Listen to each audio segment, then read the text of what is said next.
배 대표님, 네.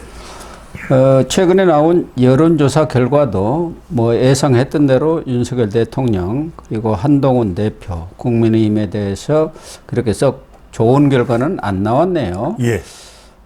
NBS 전국 지표조사 7일 날에서 9일 날 조사한 거 보면은 윤석열 대통령이 24% 지지율이 나와갖고 네. 최저치를 기록했죠. 그렇습니다. 임기대로 최저치죠. 네. 예. 지난번 갤럽에서 20%까지 나왔고 예. 지난번 9월 24, 26일 조사에서는 23% 나왔는데 그렇습니다. 그 후로는 지금 갤럽이 휴일 등이 끼어가지고 아직까지 여론조사를 한 게 없죠. 그렇습니다. 뭐 궁금하신 분들이 많을 텐데 뭐 한국갤럽이 어떤 사정이 있는 건 아니고 조사 기간이 화수목인데 예. 화수목 중에 공휴일이 하루라도 있으면은 조사를 안 합니다. 예.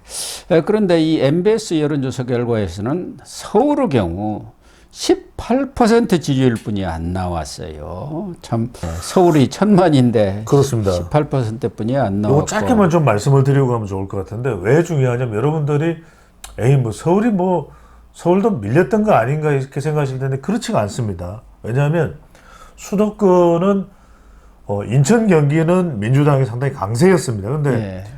서울의 경우에는 잘못 분석하는 경우들이 많은데 원래부터 민주당이다 그렇지는 않습니다.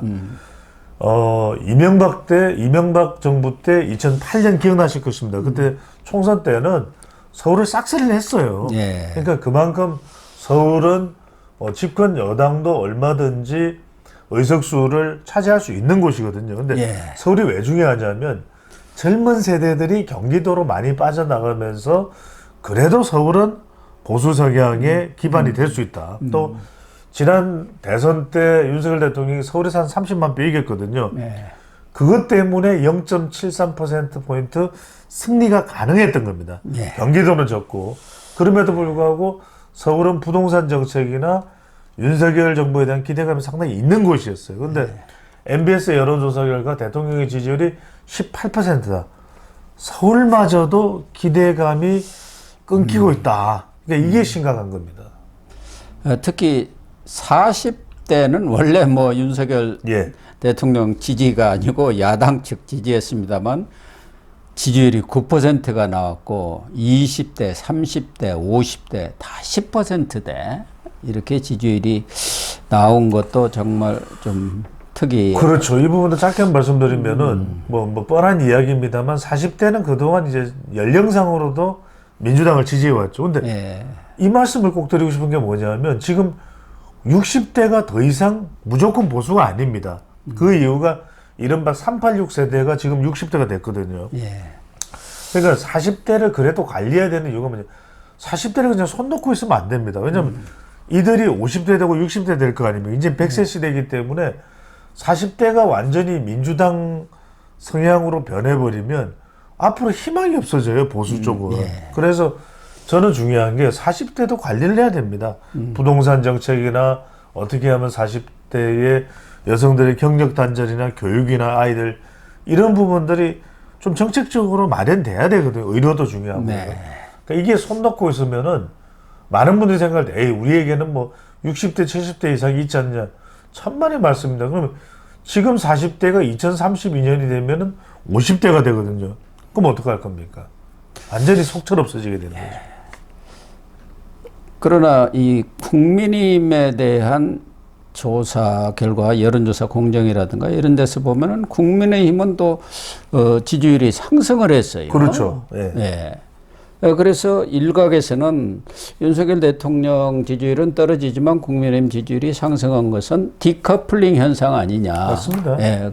그렇게 봐도 되나요? 그렇죠. 그러니까 지난 전당대회 때부터 사실 한동훈 대표를 선택했다는 것만으로도 뻔히 알죠. 윤석열 대통령과 한동훈 대표가 껄끄럽다는 거. 근데 지금 국민의힘 지지층들이 원하는 건 뭐냐면 한동훈 대표를 선택한 이유는 한동훈 대표가 좋아서라기보다는 윤석열 대통령이 바뀌어야 된다는 거예요. 예. 그러니까 그런 의미에서 대구 경북도 부산 울산 경남도 그걸 원하는 것이고 지금 그래도 지지율이 국민의힘 좀 올라가는 건 뭐냐면 이 디커플링 현상에 또 이제 10월 16일 날 이번 달에 재보궐선거가 있죠. 결집을 하는 겁니다. 그러니까 중요한 것은 윤석열 대통령이 얼마나 한동훈 대표와 호흡을 하면서 바뀌느냐, 긍정적으로, 그러니까 중도층도 흡수할 수 있을 정도로 지지율이 올라가는 그런 대통령의 변화가 있느냐 없느냐를 이 디커플링이 일어나는 이유가 되고 있는 것이죠. 뭐 디커플링 현상이 조금 일어나고는 있습니다만은 대선 후보 호감도 조사를 보면은 여론조사 공정이 9월 12일 날 발표를 한 거네요. 10일 날 ALS 조사를 해갖고 이재명은 40.4, 한동훈은 20.7%로 하프 게임인 상황이고 또 윤석열 대통령 평가에 김건희 여사의 평가를 함께 반영하느냐 이런 대답에도 함께 반영한다가 68.9% 거의 70%에 그렇죠. 이르고 있어요. 그렇습니다. 그리고 김건희 여사가 사과를 할 경우 수용할 것이냐 이런 부분에 대해서는 수용은 34.8%에 비해서 수용하지 않겠다. 56.4%. 그러니까 지금으로서는 김건희 여사가 사과를 한다 하더라도 그건 이미 때가 늦었다. 이미 사과할 시기는 지나버렸다. 그 이상을 해야 한다. 뭐 이런 뜻인 그렇죠. 것 같아요. 그러니까 이제 짧게만 말씀드리면 그 이상을 해야 되는 것도 분명히 맞습니다. 고 박사님의 설명대로. 근데 저는 이런 말씀을 드립니다. 왜냐하면 데이터를 읽을 때는 여러분들이 조심해야 되는 것은 데이터에 또 이면도 있습니다. 극과 속이 있는 거죠. 근데 우리 시청자분들이 보실 때는 그러면은 김건희 여사가 사과 안 하고 이대로 가는 게 좋을까요? 그러니까 이제 사과 이상이 필요하다는 의미지 사과도 받기 싫을 정도로 사과하더라도 분이 안 풀릴 정도로 화가 나 있지만 그렇다고 해서 사과 안 하면 이게 해소되겠습니까? 그렇지는 않을 겁니다. 아니 고 박사님도 그렇지 않습니까?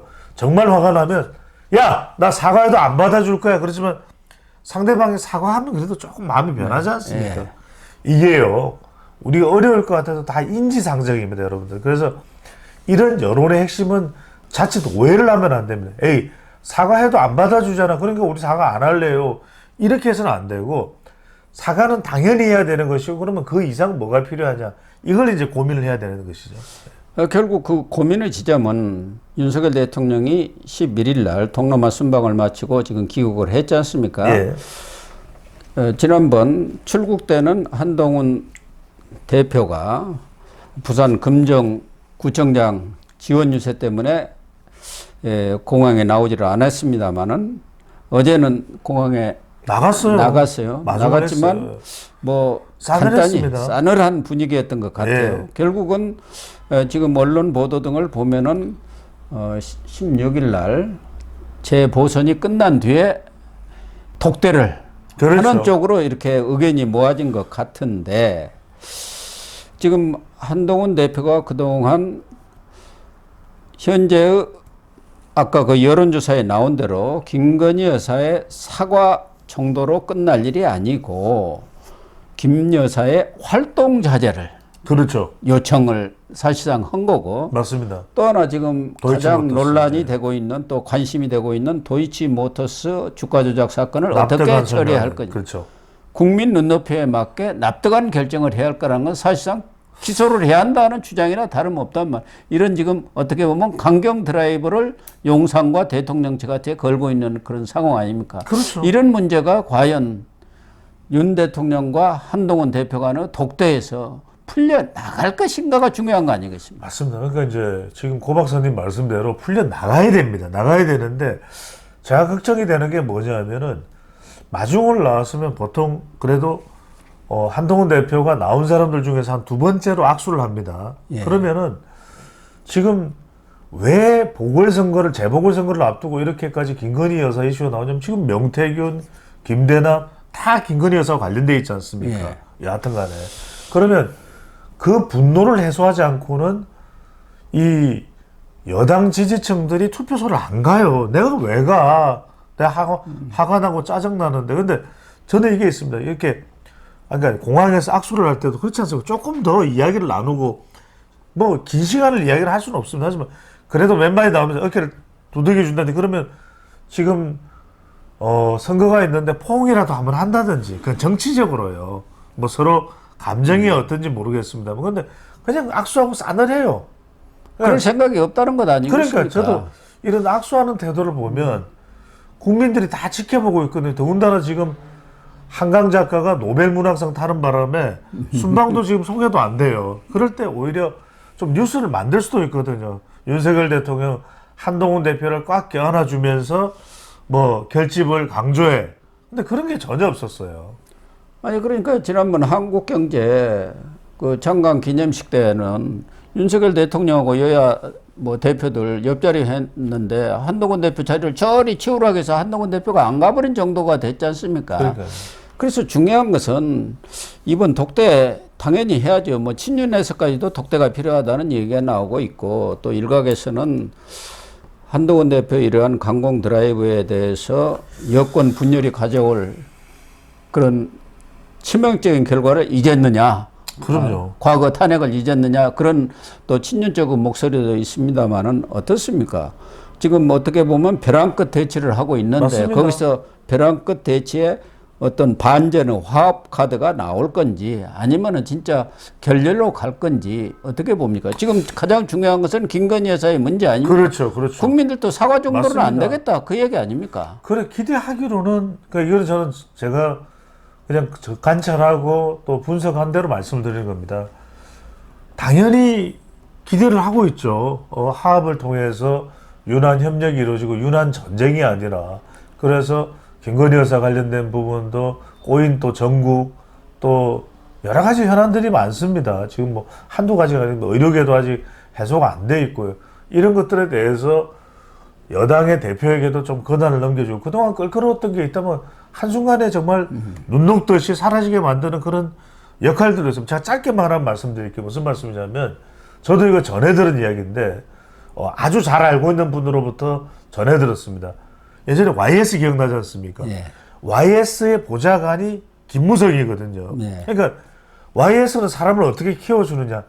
저는 YS가 다르다. 우리 시간에 DJ 이야기도 많이 노벨 평화상을 받았던 DJ였지만 와서 김무성이 기자회견을 하는데 이렇게 기속말을 합니다.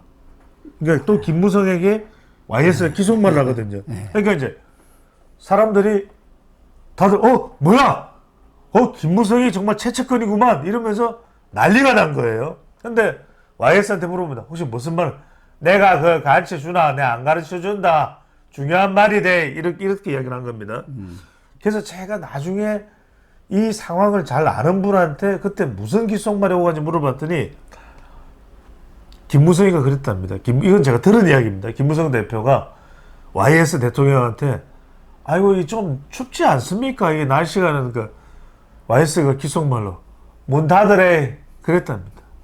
아무 이야기도 아닌 거지만 아니, 그런 것은 이제 YS는 뭐- 밀어주는 거거든요. 예. 제 말씀은. 정치적 테크닉이 아주 그렇죠. 제가 뛰어난 사람인데 윤석열 대통령한테 그런 걸 기대하기는 뭐 어려운 기대할 거고. 수는 없습니다만 지금 나온 여러 데이터상으로 예, 볼 때 윤석열 대통령의 선택 카드 또 한동훈 대표의 선택 카드가 어떤 게 돼야 되겠느냐 그런 것에 대한 전망을 좀 해달라는 거죠. 아니 그래서 제가 지금 그 말씀을 드리는 겁니다. 예. 저도 하도 답답하니까 예. 데이터상으로 보면 20%대 지지율이 나오는 대통령 아무것도 할 수가 없습니다. 예. 그래서 집권 세력 간에 똘똘 뭉치는 것은 기본과 상식 아닙니까? 그런데 저는 이런 독대를 선거가 있으면 이미 전에 했었어야죠. 그러니까 제가 알고 있는 봤던 교과서에도 다 들어맞지가 않아요. 보선 다 끝나고 나서 보선 결과가 그러면 안 좋으면은 봐라 이거 다 한동훈 대표 책임이다. 그래 놓고 와서 대통령한테 무슨 이러쿵 저러쿵 미주알 고주알 뭐 하라 말아라 네가 뭐 그걸 이야기를 해? 말도 안 되는 소리야.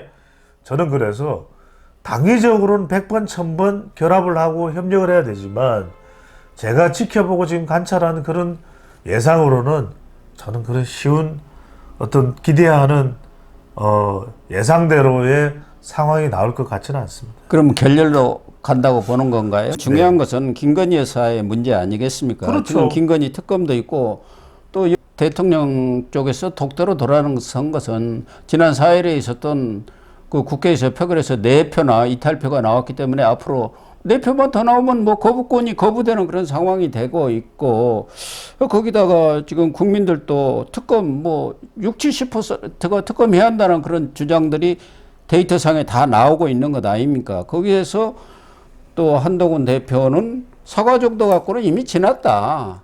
그러면은 활동 자제, 공개적인 활동을 하지 말아라. 그 얘기 아닙니까? 이런 네. 것에 대한 답을 내놓을 수가 있느냐. 그렇지 않다고 한다면 그렇죠. 여권은 괴멸로 가는 거 아닙니까? 저는- 여권뿐만 아니라 보수 괴멸로 가는 건데 그럼요, 그걸 그럼요. 선택한다 이렇게 보시나요? 그럼요. 저는 왜 그러냐면 제가 결론을 먼저 말씀드리면 저도 마찬가지로 고 박사님 말씀대로 답답하고 협력해야지 하는 게 제 기대예요. 기대인데 저는 제가 관찰한 바로는 그렇게 우리가 생각할 때 명쾌하게 야 정말 이런 모습을 우리가 기대했다는 모습이 나오기는 간단치 않을 것 같다. 왜? 첫 번째 이유. 왜냐하면 이런 데이터가 어제 오늘 나온 데이터가 아니지 않습니까? 이미 그 이전에도 여러 번 나왔던 데이터고 두 번째는 뭐냐면 윤석열 대통령이 쉽게 못 뽑아나는 가장 큰 이유는 저는 아내인 김건희 여사이기 때문인 것 같아요. 예. 아내이기 때문에 우리 국민들이 생각하는 지지층들이 생각하는 그 방향과 대통령이 생각하는 방향은 분명히 지금 방향 자체가 다르다. 세 번째로는 뭐냐면 윤석열 대통령이 한동훈 대표와 20년을 만났다고 하지만 저는 법무부 장관일 때의 한동훈 대표와 윤석열 대통령의 관계가 아닌 것 같아요. 정말 차디찰 정도로 싸늘해졌거든요.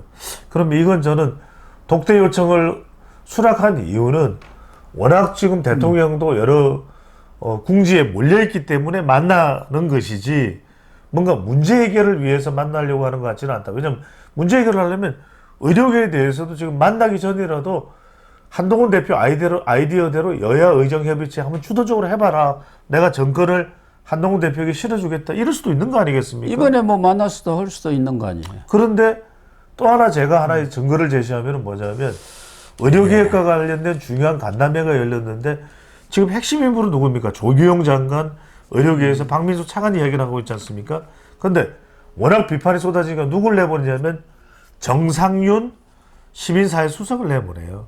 그래서 저는 이 문제가 그리고 뭐 명태균이나 그 다음에 이런 김대담씨 관련해서도 대통령실은 거의 묵묵부답입니다. 저는 근본적인 처방이 나왔으면 하는 것이 저의 바람이고 또 많은 지지층들의 바람이지만 물론 제가 단언 내릴 수는 없습니다만 쉽지 않을 것 같다라는 생각이 예, 알겠습니다. 아주 비관적인 이런 전망을 우리 배 대표님은 해주셨습니다. 제 전망이 틀렸으면 좋겠어요. 예. 저는 제 전망이 틀렸으면 좋겠습니다.